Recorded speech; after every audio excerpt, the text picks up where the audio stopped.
Hai, Assalamualaikum warahmatullahi wabarakatuh. Untuk video tutorial kali ini, kita akan belajar bagaimana untuk membuat coding automatic roof menggunakan mBlock tree. Yang pertama, kita akan ke board dan pilih Arduino yang anda gunakan. Kemudian, kita akan ke connect dan pergi ke serial port dan pilih port yang available. Make sure dekat sini dia tulis serial port connected. Pertama, kita akan pergi ke block robot dan pilih Arduino program. Yang kedua, kita akan ke block control. Kita ambil forever dan juga if and else. Kembali kepada block robot dan pilih with digital pin dan masukkan ke kotak if. Kemudian kita akan pilih set servo pin dan masukkan pilih antara if dan else.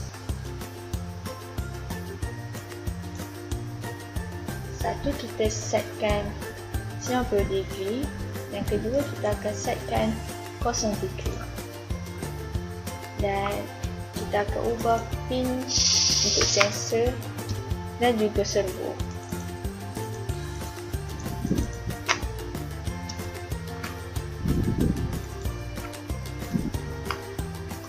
Setelah selesai menyusun blok, kita akan ke edit dan buka Arduino mode.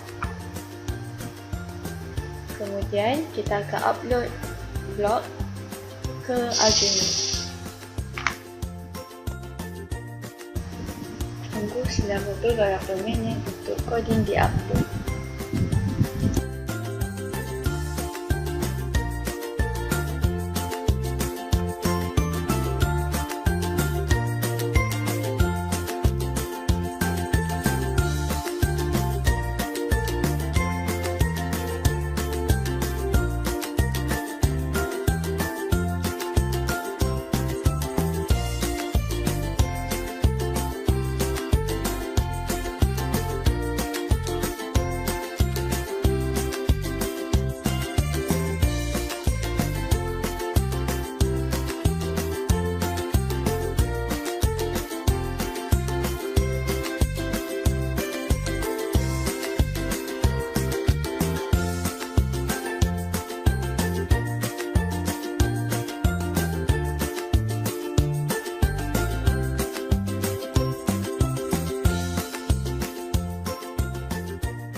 Okay, upload finish.